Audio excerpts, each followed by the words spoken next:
Hello everybody, my name is Gabriel Grapes, and welcome to the first episode of Cookin' with Grapes, of making bacon with grapes, of I'm gonna cook some food with the grapes. But don't let the name fool you, we're not using grapes at all in this recipe. In fact, I don't really know how you would use grapes in most recipes. Huh. Maybe I should rethink this name. But anyway, today we are going to be making something that I made up. It is a tac-sagna.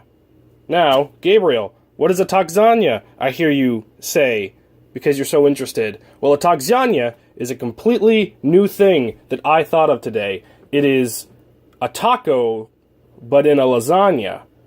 And I know, sounds kind of crazy, but I like to push the envelope. I like to do different things. And I know that nobody's ever done this before, so if anybody tells you, they say it's a taco salad, or it's just a lasagna, but with tacos, that's wrong. I made this. This is mine. This is my original idea. If anybody says otherwise, I will sue them. And now that I look, I realize I've forgotten probably the most important part of a tac-sagna, and that's the meat. So I guess we're just gonna have to improvise. So just make sure when you're cooking, you always have all of your ingredients laid out ahead of time, and you won't have to improvise like me. But it's never been a huge issue for me. I think I should be able to solve it. So step one is going to be frying up your meat here, and whether it's cow or chicken or pork or whatever kind of other meat you could possibly be using, you always want to try to get the pink out when you're frying it up. I have it on kind of a low heat, so I can let it sizzle while I record, but it's starting to look good already.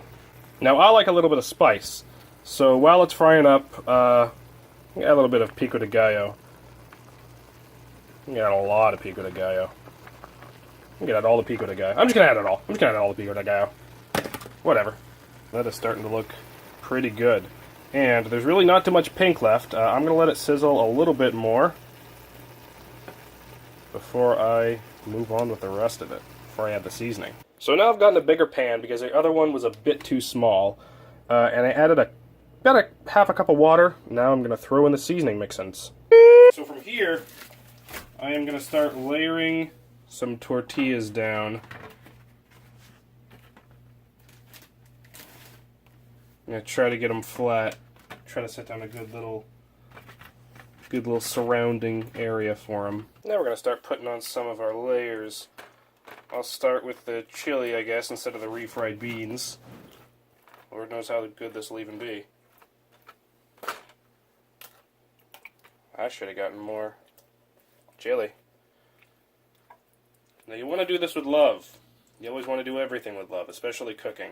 I know it sounds cliche, but the more love you add, the better it will taste. But, I mean, you don't want to add too much love. I'm sure that meat's already salty enough. Now, you don't want to add everything all at once, because we're going to try to layer it. Kidney beans.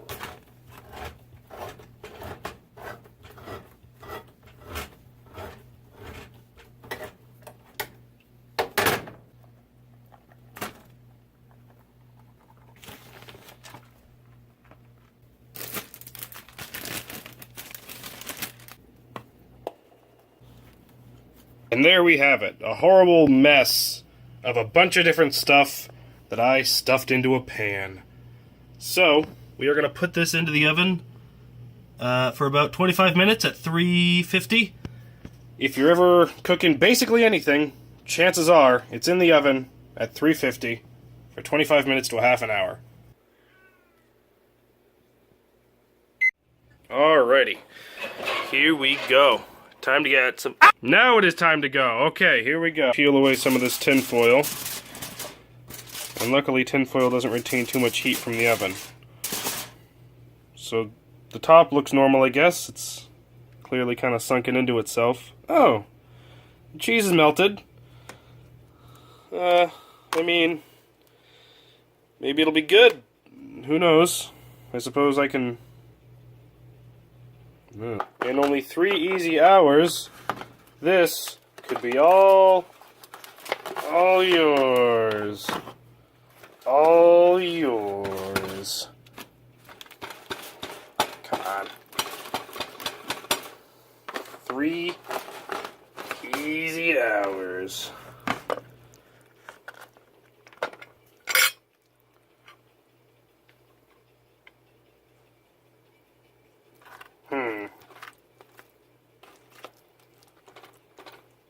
Well.